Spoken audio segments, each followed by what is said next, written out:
गुरु विष्णु गुरुदेव महेश्वरा गुरु साक्षात परब्रह्म तस्मै श्री गुरुवे नमः। ध्यान मूलम गुरु मूर्ति पूजा मूलम गुरु पदम मंत्र मूलम सद्गुरु वाक्यम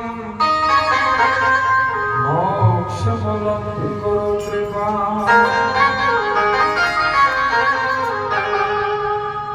के न धन रहे न जो बन रहे न रहे काम के ठाम। तुलसी कहे बस जग में जस रहे तू करी ले आवारुड़ा हरा का।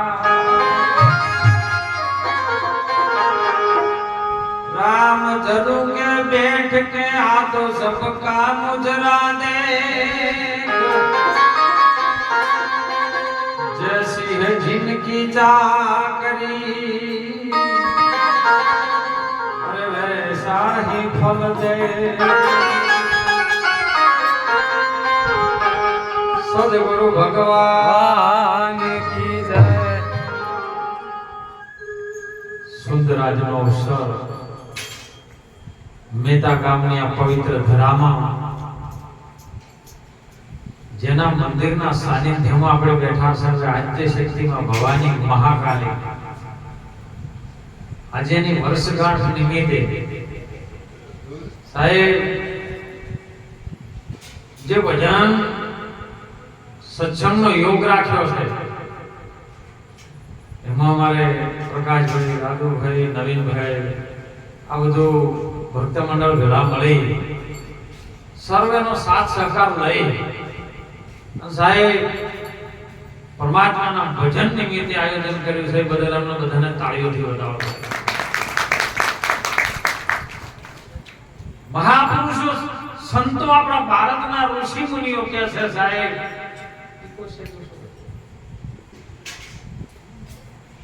વાણીની અંદર એમણે વાત કરી સુંદર ગણપતિ દાદાની વંદના અને એમાં એક જ શબ્દ એવો આવ્યો સાહેબ આ શબ્દ ઉપર જેનું લક્ષ્ય હોય નવીનભાઈ અને શબ્દ કદાચ જો પકડાઈ જાય ને તો જીવન જીવવાની દશા કઈ જુદી થઈ જાય પણ પકડવું કાઠું છે કારણ કે કોઈ પણ વાતમાં પકડવું આવી જોઈએ છૂટી જાય તો કોઈ કોમનું નહીં। ગુણપતિ આયો રિદ્ધિની સિદ્ધિ લાયો અને નિર્ભય નામ સુનાયો। કેવું નામ? નિર્ભય એટલે તમને કોઈ પણ પ્રકારનો ભય ન હોય એવું નામ સુનાયો। ગુણપતિ આયો જે સર્વ ગુણોનો પતિ છે પરમેશ્વર છે અને ઈરો આયો ને રિદ્ધિની સિદ્ધિ લાયો। બીજું કોઈ તો આડાવડું કોઈ લાવે પણ આ તો રિદ્ધિ લાયો ને સિદ્ધિ લાયો। નિર્ભય એવું નામ સુનાયો। મારા સદગુરુ વિનાની વાત કેવી કોઈ મળી જાય મને સંત ઉપદેશી। કેવો સંત મને ઉપદેશી મળી જાય જે મને આ કાયાની અંદર મારો રહેવા વાળો કોણ છે આ કાયાને બોલાવવા વાળો કોણ છે એનો ઉપદેશ મને આપી દે ને એવો મને પૂરો સદગુરુ મળી જાય। હાઉ કોઈ વરે કે સોનાના પાનેતર અને મારા ગુરુજી વરે હાચા હીરલા વચન રૂપી જે સંતોના શબ્દો છે ને એ હીરલા જેવા છે સાહેબ। બધાય બીજું બીજું વરે એ તો બજારમાં છે ને એટલે હોનીની દુકાનમાં રાડ્યો ન પડતી હોય શાકભાજીમાં લોખંડમાં ભલે રાડ્યું પડતી હોય લઈ જો આયુ ભાવે છે પણ કસોટી તો કની થાય સોનાની જ થાય બીજા કોઈની કસોટી ના થાય। એમ આજે કસોટી એવું જ હતું નવીનભાઈ નહીં પણ ગુરુ મહારાજે અમારા બધાની લાજ રાખી છે. ક્યારે બોલાયો ક્યારે હું ના આવ્યો, પણ તમે અંતરના આરાધથી ક્યારે બોલાયો સાહેબ. મને આમંત્રણ લશ્કરી મુંબઈ થી આવતા હતા ને રાતે મને આમંત્રણ આવ્યું ને એટલે મેં કીધું હવારે આપણે કન્ફર્મ કરીએ 100% તારીખ ખાલી છે, નક્કી છે, આવી જાય. પણ હવારે નક્કી કર્યું, હવારે આવતે પણ મુંબઈ થી ઘેર ઉતર્યા ડાયરેક્ટ ભજનમાં જતા રહ્યા.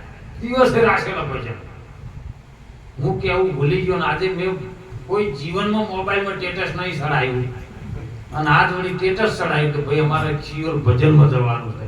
તરત પ્રકાશભાઈ નો ફોન આવ્યો, બાપુ ગોટાળો કર્યો છે.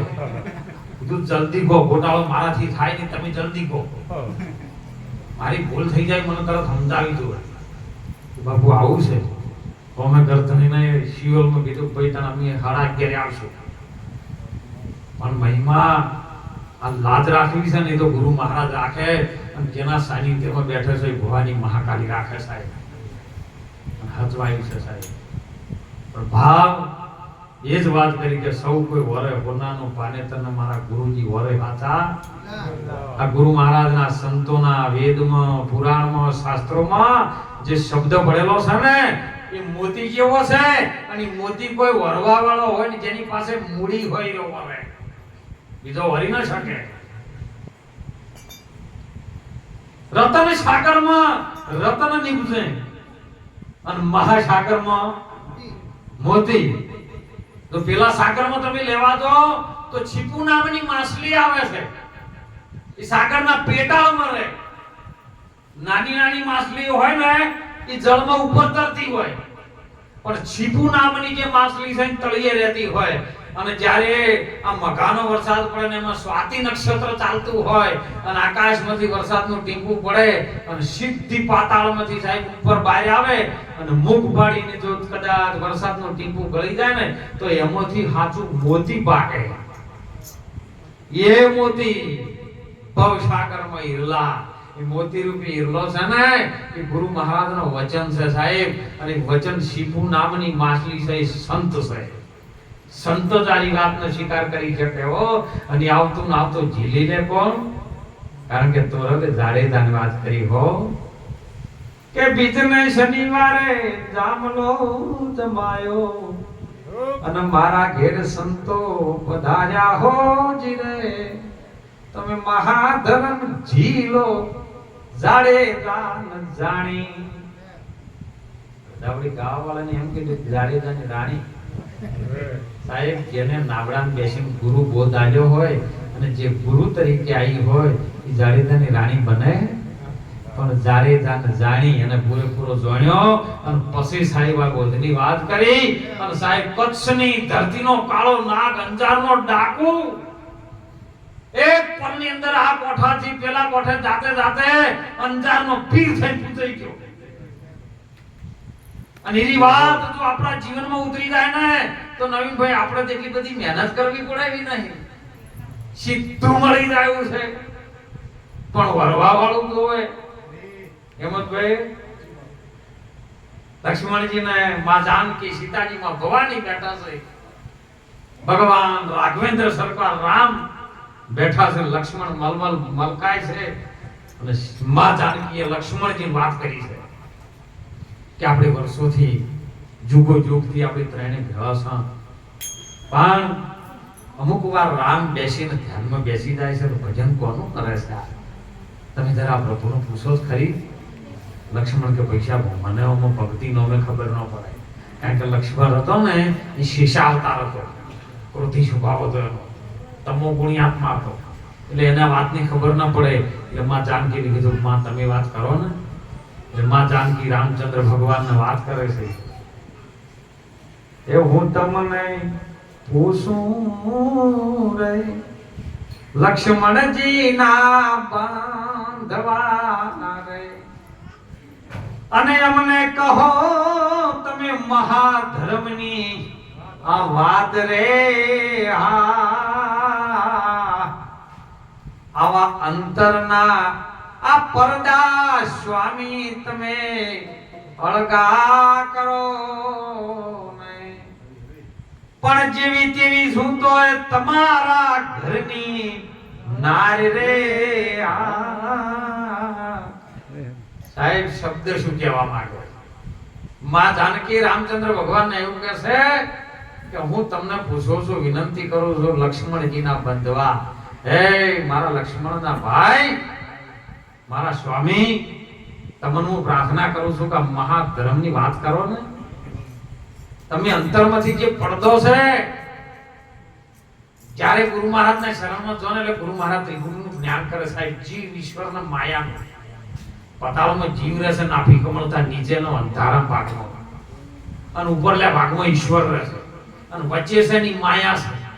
આ માયાનો પડદો એ અંતર પડ્યું છે અને અંતરનો પડદો સ્વામી તમે અલગો કરો. હું જેવી તેવી છું તે તમારા ઘરની. એટલે ભગવાન રામચંદ્ર એવી વાત કરે છે કે હજી તું મને ધણી માને છે, તું મારી નાર છે, હું તારો ધણી છું, એવો તને આ દેહમાં ભાવમાં દાવો છે, માટે આ વાત તને સમજાય એવી. એ કાચો પારો છે લક્ષ્મણ, જેવા તેવાથી નહીં જીરવાય. વસ્તુ છે ઘણી મોટી ને પાત્ર છે નાનો, ઠામ વિના નહીં ઠેરાય. વસ્તુ ઘણી મોટી છે અને તારું પાત્ર નાનું છે, એમાં ઠામ વગર આયુ ઠેરા હે. આ તો કાચો પારો છે લક્ષ્મણ, જેવા તેવાથી નહીં જીરવાય. ભક્તિ કરે કોઈ સુરમો, જેને જાત વરણ કુળ કુછ કોઈ. સાહેબ हम है हंसा उन देश का जहां जात वर्ण कुल कुछ नहीं, शब्द मिलावा जहां हो रहा, जहां देह मिलावा देह નું મિલન ના થાય એ કણે. અને ગુરુજી નો દેહ છે ગંગા સતી ઉકે પિંડ અને બ્રહ્માંડ થી. એ પાનભાઈ પરસે ગુરુ નો દેશ. આવો તમે અમે તમારું શીશ ઉતારી દો, શીશ ઉતારો અને આવો. આ ખેલ છે ખાંડાની ધાર. જો તમે એમાં તમારું શીશ ઉતારો ને તો પછી રમાડું તમને 52 ની. આ 52 તત્વ આખું જગત અને આખો પિંડ 52 માં બંધાયેલો છે, પણ જે બોલવા વાળો છે 52 માં આવતો કેમ? સંતો કે છો કે ના જોવાય રૂપ એનો ના લેવાય પાર, એ ના લેવાય પાર. એ કહું તો કેવાય નહીં ને, બોલે છે 52 ની બાર. તમે જોવો રે આમાં જંતરીનો બજાવનારો કોણ છે? 52 ની બાર બોલી રહ્યો છો. અરે સાહેબ હોવા છતાંય બાર બોલે. કારણ કે દૂધની અંદર જેમ ઘી છે પણ ખબર ન પડે, અને આપણે ના પણ ના કહી શકે કે દૂધમાં ઘી નહીં. ફૂલની અંદર સુગંધ છે પણ ડાયરેક્ટ ખબર પડે નહીં. એમ તલની અંદર તેલ છે પણ આપણે કહી શકે કે તેલ નથી. નક્કી ખબર છે કે તેલ તો છે, પણ ઉપરથી જ્યારે હસ્તી મટી જાય ને, તેલ પી લઈ જાય, તેલ તલ તલ ન રહે. જેમ વરસાદ અત્યારે ચોમાસાનો આવે, જોથી પાણી ઉપાડે છે સાહેબ, પવનના માર્ગે થઈને આકાશ માર્ગે થઈને વાદળ દ્વારા ઉપર જોમાવે અને એનો એ પવન પાછો ફૂંકાન વાદળો વેરે એટલે વરસાદ પાછો કોઈ પડે અને નદીમાં પડે, નાળામાં પડે, ખેતરોમાં પડે. એનું એ જ પાણી પાછું નદીમાં દોડેમ દોડચો છે એની જોથી આવ્યું છે ઈ બાજુ જવા માટે દોડ કર્યું છે, અને મનુષ્ય એકલું જોથી આવ્યું છે એ જવા માટે દોડ નથી કરતું. આ વિશ્વના તમામ જીવોને પરમાત્માએ આડા બનાવ્યા છે,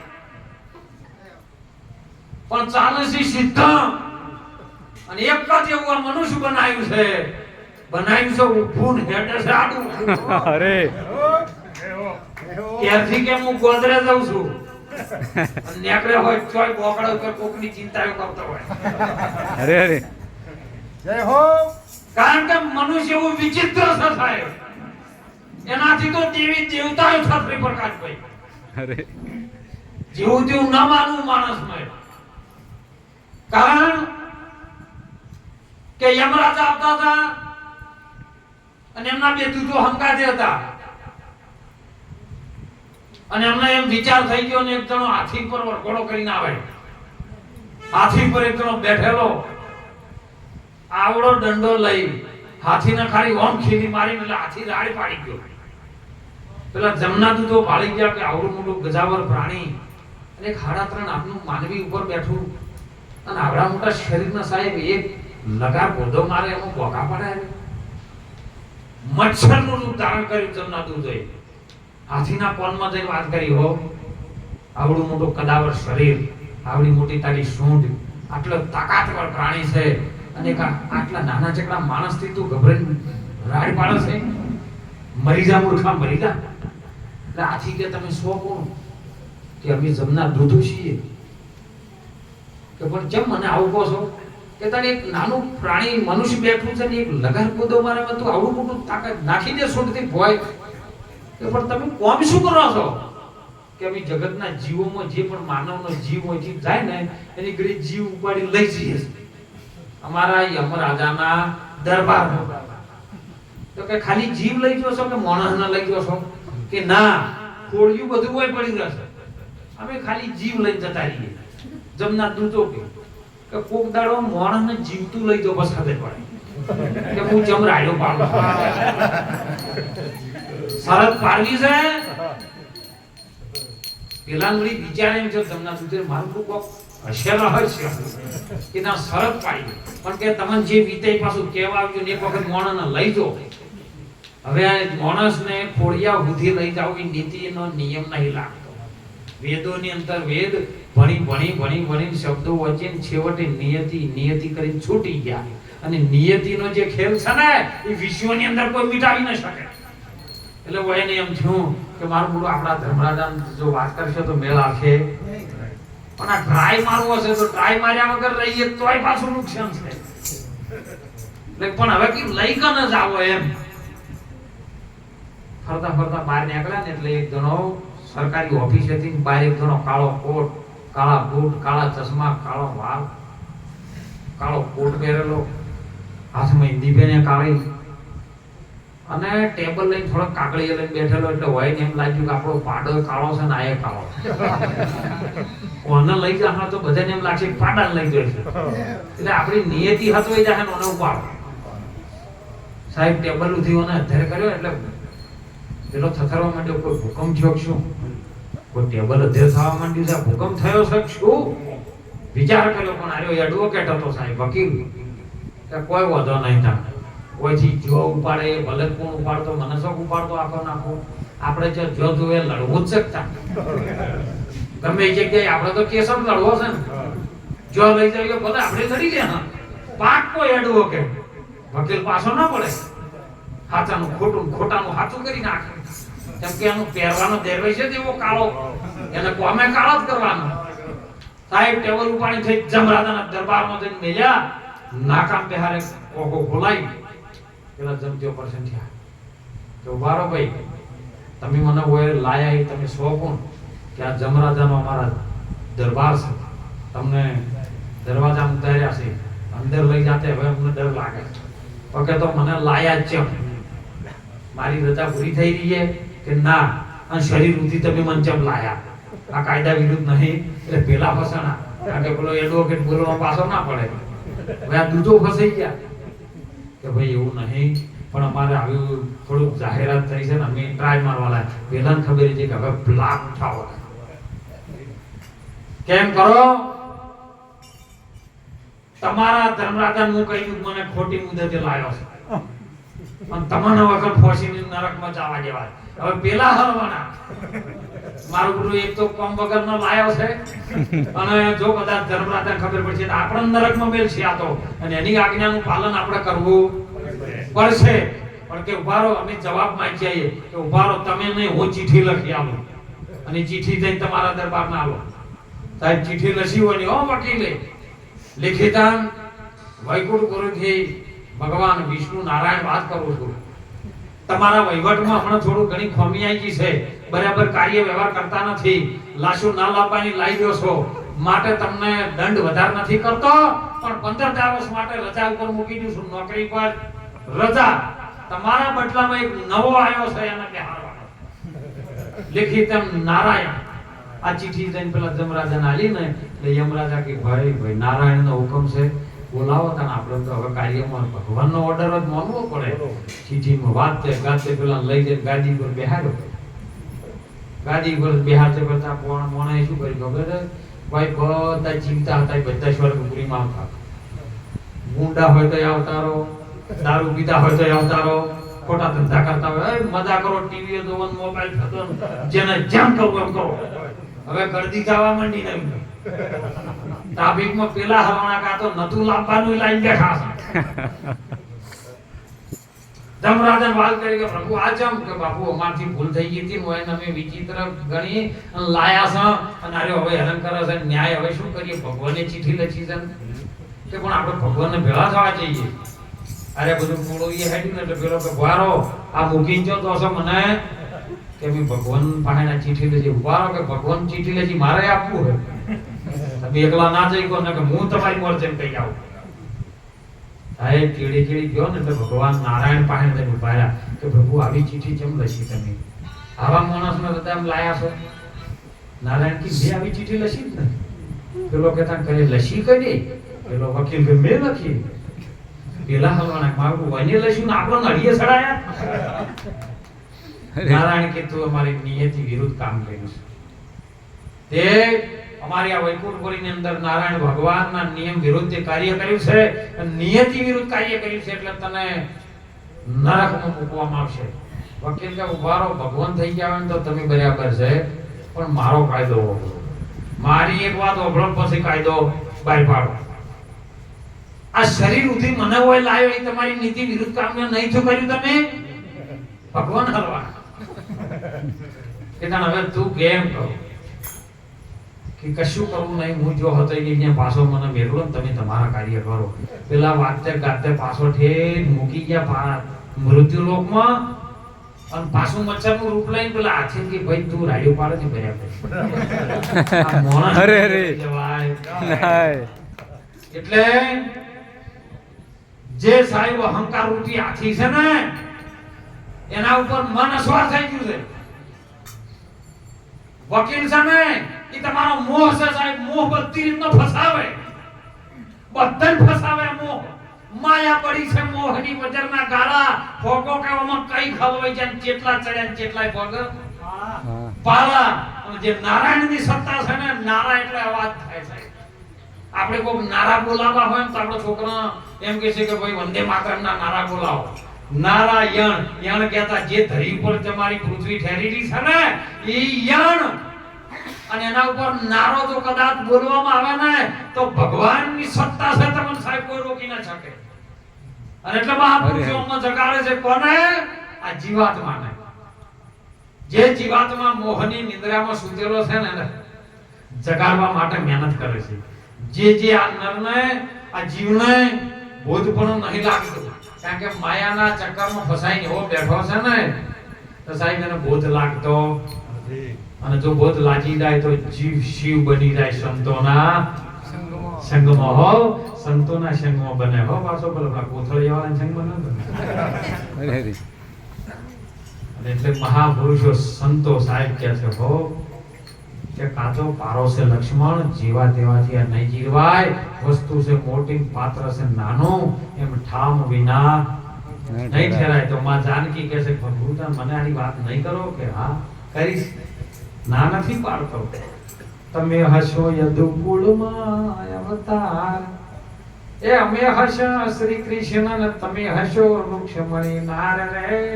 હા અરે આ લક્ષ્મણ હસી એ બળી ભદ્ર નાર રે. અને તેદી કે શું આ વડા ધર્મની વાત. સાહેબ વાયદો હતો. હવે એ યુગ તો ખાલી કરવો પડે. સાહેબ રામચંદ્ર ભગવાન જ્યારે એમનું કાર્ય પતી ગયું અને સરયુ નદીના કિનારે જઈને એમને જ્યારે સમાધિ થઈ, સરયુ નદીમાં જળ સમાધિ કરી ત્યાગ કર્યો. માં જાનકીજી ધરતીમાં સમાણા અને લક્ષ્મણ શેષ અવતારમાં એમના સ્વરૂપમાં જતાયા. અને એ અવતાર ભગવાન કૃષ્ણ વખત થયા. એનું એ જ ટોળ હોય, બદલાતું નહીં હો. કૃષ્ણ તરીકે આયા, રુક્ષ્મણી નામ તરીકે માં જાનકી આયા અને લક્ષ્મણ બલરામ તરીકે આયા. અને એ સમયે બેઠા છે અને એવું થયું ગામની અંદર આવો પ્રસંગ ચાલી રહ્યો અને એમાં દુર્વાસા મુનિ પધાર્યા છે. આખા ગામનો ચર્ચા કે ચલો ભાઈ દુર્વાસા મુનિ આયા છે, સંત આયા છે, આપણે દર્શનમાં જઈએ. અને એમાં રુક્ષ્મણીને એવી ગેરસા જાગી સાહેબ, ભગવાન શ્રી હરિ નારાયણ કૃષ્ણને એવી વાત કરી કે પ્રભુ સંત મહાત્મા પુરુષ આયા છે ને આપણે એમના દર્શનનો લાભ લઈએ. આપણે એમને ચરણ રજ આપણા દ્વારકાની નગરી સુધી લાવીએ, આપણા ઘરમાં પગલાં પડાવીએ. એટલે ભગવાન કે તારે જાવું તો જા, હું ન લઈશ. કારણ કે દુર્વાસા મુનિની વાતને કોઈ સ્વીકારી શકતું નતું. એ ક્રોધી સ્વભાવના હતા ને શ્રાપ ઘડીએ ઘડી આપી દેતા. એની સેવામાં જરા ખોમી પડે ને તો શ્રાપ આપે હોમે થાય ને એટલે દેવોય થતા હતા. એટલે ભગવાન કૃષ્ણ કે ના, તારે જાવું તો જા. પણ આ તો હવે સ્ત્રી જ્યારે હાથ પકડે ને પછી તો ઘેર બહાર કલેક્ટર ભલે હોય પણ ઘેર આવે ને તો ઘરવાળા કે નોકરીથી આવ્યો બેહવા નાખી લ્યો આ ઠેલી શાકભાજી લઈ આવો. એ લઈએ ભલે કલેક્ટરનો અજ્ઞાસ આવે. એટલે રુક્ષ્મણી હાથ પકડી ભગવાન કૃષ્ણ કેવું બોલ્યું હતા હવે પ્રભુને લાવીએ. સાહેબ ત્યાં આગળ જ્યાં છે દુર્વાસા મુનિ પ્રણામ કરે છે, હે પ્રભુ હે નોતારાના આધાર પરમાત્મા સંત સ્વરૂપ તમને વંદન કરીએ છે. તમે અમારી દ્વારકા નગરીમાં અમારા મહેલમાં પધારો. દુર્વાસા મુનિ ભગવાન કૃષ્ણ હમી દ્રષ્ટિમાં આવી કે આવું છે કે પ્રભુ એમની ઈચ્છા છે તમે કહો. આવું ખરા તારી દ્વારકા નગરીમાં તારા મોલમાં હું પગલા મૂકું પણ તારી રીતનો ન આવું. મારી શરત મુજબ તારે મને લઈ જાવો હોય તો હું આવું નકર નથી આપું. બોલ. જો સાહેબ સંતની શક્તિ શું કામ કરે છે. ભગવાન નારાયણને ખબર હતી કે જો આની સેવામાં કદાચ આપણે સફળ બની ગયા ને તો વિશ્વમાં આપણે કોઈ કશું કરી શકે એવું એવી ગુરુની તાકાત હતી. તો કે પ્રભુ તમે કોઈ તો કે જે રથને તમે બેસીને આયા છો ને એ ઘોડાને છોડી મૂકો. એ રથના બે દોહરા પર તું અને તારી પત્ની રુક્ષ્મણી બે જણ દોહરા માથે ઉપાડો અને રથમાં હું બે હું પછી હું નીકળું. બે જણ તૈયાર છે હો. રુક્ષ્મણી ભગવાન કૃષ્ણ ઈશારો કર્યો, હું નાનો તો પાડતો હવે દોહરો ઉપાડવાનું તાળા હતો ઉપાડે. હવે જેની પગની બોડી સાહેબ કોઈને ન જોઈ હોય અને બહાર દોહરું ઉપાડવું પડશે કેમ લાગ્યું છે હે. દોહરું ઉપાડ્યું છે, તડકો છે. વચમાં આવતા આવતા દ્રૌપદીનો પરસેવો વળી ગયો, તરહ લાગી, હોઠ ઉકળી ગયા છે. કૃષ્ણ હમી નજર કરી, કૃષ્ણને ખબર પડી ગયા તરહ લાગી. સાહેબ ભગવાન કૃષ્ણએ અંગૂઠો કરીને માર્યો છે ને અંદરથી પાતાળમાંથી ગંગા પ્રગટ થઈ છે. અને દ્રૌપદી જ્યારે રુક્ષ્મણી પાણી પીધું ને એટલે દુર્વાસા મુનિએ તરત કીધું કે કાળિયા તારા નાટક તે કરી ગયો, મને ખબર નથી આ કશું નહીં કરી કે. છતાં ભગવાન કૃષ્ણ કગિયાસને લાયા છે પ્યાલામાં ગરમ પાણી મૂક્યું. સાહેબ સ્નાન કરાવી સારા પીતાંબર પહેરવા માટે આપ્યા છે. ગાદીએ બેસાડ્યા કે પ્રભુ આપણે જમવા માટે હું બનાવું તો મારે કશું જમવું નથી, ખાલી ખીર બનાવો. સાહેબ ખીર બનાવી છે. આ ખીરનો મહિમા તારનો ભાદરવામાં આવ્યો હતો. ખીર બનાવી રુક્ષ્મણી ખીર બનાવીને ભગવાન દુર્વાસા મુનિ પાસે મૂકી છે. દુર્વાસા મુનિએ ખીર એક રૂંદો માર્યો, હેઠો કર્યો છે અને પછી કૃષ્ણના માથા પર વાટકો રેડી દીધો. કૃષ્ણ ચૂપચાપ આમ ઉભા છે ગુરુની સેવામાં. ઉપર ખીરનો વાટકો હેઠો મૂકે ને એટલે રુક્ષ્મણીને એમ થયું મારું મોટું સાધુ સંતે કેમ આવું કર્યું. નજર મૂકે ભગવાન કૃષ્ણ ના પાડી બોલતી નહીં ને શરાબ આપી દે. કરે એમ કરો જેટલું કી એની આજ્ઞા જરાય આપણાથી આખી પાછી ન થાય. પ્રભુ હવે બીજી સેવા કે કશું કરવું નથી. આ ખીર છે ને ભગવાન વસ્ત્ર ઉતારી લે અને આ ખીર છે બધી એના શરીર ચોપડી દે. ગરમ ગરમ ખીર સાહેબ માથા ઉપર રેડી ને ભગવાનને મળી ગયા. રુક્ષ્મણીએ ભગવાન બધા કપડો ઉતારી ખીર આખા શરીર ચોળી નાખી, મસ્તક ઉપર નથી ભાગુતી. દુર્વાસા મુનિ બોલ્યા, રુક્ષ્મણી કયો જગ્યા તો ખાલી નથી ને, કે રહી તો નથી જાતું ને? એટલે રુક્ષ્મણીને એમ થયું કે તો કદાચ એમ કે રહી જાય છે તો પેલા બીજી ખીર મંગાવશી ને નાથી બમણી રેડશી આ. એટલે કે ના પ્રભુ, એટલે કે કૃષ્ણ સાચી વાત છે. એટલે કૃષ્ણ તાજા કે બીજી ઉની રેડશી તો કે ના પ્રભુ આવી ગયું કે જાતા જો ખીર ચોપડી છે એ આ દુનિયાનું કોઈ અસ્ત્ર શસ્ત્ર અગ્નિ કોઈ તને બાળી નહીં શકે. જો તળિયું ખાલી રહ્યું છે ને એ તારું મોત છે. સાહેબ જ્યારે ઊભા હતા ને આખા શરીરે ખીર ચોપડાઈ ગઈ હતી અને પગનું તળિયું કોરું રહી ગયું હતું. એ જ ભાલકા તીર્થે જ્યારે ભીલ બાણ માર્યું ને જ્યારે તળિયે માર્યું ને ત્યારે ભગવાનનો 126 વર્ષે દેહ ત્યાગ કરવો પડ્યો હતો. આ ગુરુની તાકાત છે. અને એ જ વાત કે હવે મને આની વાત કરો ત્યારે ભગવાન કૃષ્ણજી કહે છે કે આ તો હવે એ અમે હસું જ્યારે પોકરણ કુળમાં પોકરણ ગઢમાં જ અવતાર રે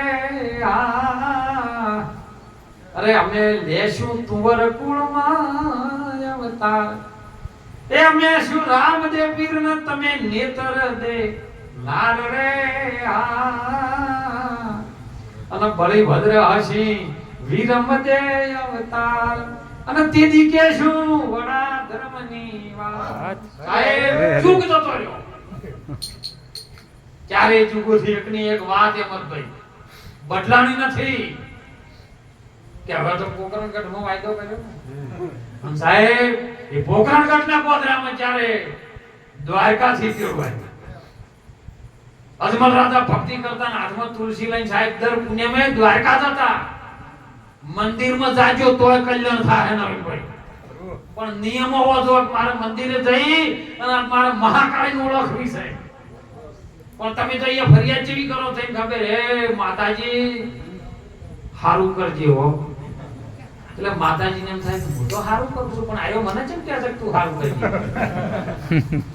એમ નહીં કહેતો કે માં આજ હું કોકનું હારું કરું એવી મને શક્તિ આ છે. અરે અરે શક્તિ છે અને તું કદાચ મારા હૃદયમાં વસી જાય ને તો મારા દિલની અંદર દયા પ્રગટ થાય ને તો દયા ધર્મ કા મૂલ है पाप मूल अभिमान तुलसी के दया न छोड़िए जबल घट में रहे. આ પ્રાણ રેન માંથી દયા પ્રગટ થાય ને સાહેબ તો હું કોકનું હારું કરી શકું એવી મને શક્તિ આલ તો સાહેબ મહાકાળી ઓળખાઈ જાય. અને તે દાડો પોકરણગઢની અંદર અજમલ રાજાનું વચન સાંભળ્યું. એ દ્વારકેથી દીનો નાથ પધાર્યા આ સુણી સેવક ના કામ આપી પુત્ર થવાની હામ. લીલુડા ને જ બાપ પોકરણમાં પધાર્યા પગલા પડાયા કંકુના તમે ઘણો જીવો કુંવર અજમલના. આમ સાહેબ અજમલ રાજાનું વચન સાંભળી અને પોકરણગઢની અંદર આવ્યો. ઘણા કહે છે ઓ કે આવતે પેલ કંકુના પગલા પાડ્યા તો પારણિયા બોધવા માંડ્યો હતો. પ્રકૃતિ વિરુદ્ધ કોઈ દાડો પરમાત્મા કાર્ય ન કરે. ડાયરેક્ટ બાળક આય ઘોડિયા કોઈ દાડો ના મૂકે. પણ જ્યાં સુધી સાહેબ તમારી સુરતા આકાશ માર્ગે ન સડા ને ત્યાં સુધી આ જીવ છે ઇન્દ્રિયોના ઘોડિયામાં હાલો જ કરે છે ઊંચો જ છે બીજું કોઈ કરતો છે. અને કંકુના પગલા સાહેબ માં જ્યારે ધર્મ આવે ને ત્યારે એના અંદરથી જે કંકુરૂપી પગલું પડે છે અને ત્યારે જ બાળકનું સર્જન થાય છે. આ મહાધર્મની વાત છે હો. અને એ આયો ને ત્યારે વડો વિરમદેવ કેવો ઈ જ્ઞાન પ્રગટ થાય પણ જ્ઞાનની સાથે જો તમારા હંગા જે વિવેક પ્રગટ થાય ને તે મોટો છે. બધું હોય પણ વિવેક ના હોય તો ઈ વિરમદેવ મોટો વિવેક તરીકે આયો ને સાહેબ પોકરણગઢમાં અવતાર લીધો ને ત્યારે વાત કરી કે મને હવે આની વાત કહો. કારણ ભગવાન રામદેવજી કહે છે કે ભાઈ આ તો વાત મહાધર્મની છે. આ વાત તારું બધું નથી પણ હું તને એક વાત કરું તું મારી ધર્મ પત્ની છે. હું આ તરીકે આવ્યો છું તું આ તરીકે છે. આ વાત કોઈને કરતી તું હું જ જોણો છો તને બીજું કોણ જોણે. સંત સમાગમ છે એવો હોય જીવનો અને ઈશ્વરનો, બીજા કોઈનો હોતો આ જીવ ને ઈશ્વર શું છે એનો ભેદ છે ગુરુ મહારાજ બતાવે છે. ગુરુ મહારાજ શાન કરે છે કે હે જીવ, તું આ માયામાં ઢંકાઈ રહેલો છે તો તને જીવ દશા પ્રાપ્ત થઈ છે, બાકી માયાનું આવરણ જે દાડો હટી જાય તારે જીવનો જીવ છે, આ બીજું કોઈ જુદું છે નહીં. આ વાત ગુરુ મહારાજ સમજાવીને ત્યારે કીધું કે તું આ વાત કોઈ ન કરતી, પણ જ્યારે અમના વિરમદેના ઘરથી એમનો ભાભી થતા ને એમના ઘરે ગાયનો વિયાણીને ગાયનો વાસળો મરી ગયેલો, અને સાહેબ ગાય દોવાનો દે ને એટલે એમના ભાભી એમ કીધું કે અમારી ગાય દોવા દેતી નહીં, કાલે વિયાણીના વાસળો મરી ગયો છે, એટલે જો બેનીના પેટમાં વાત ના કરશે. યુધિષ્ઠિર ધર્મરાજાનો શ્રાપ છે.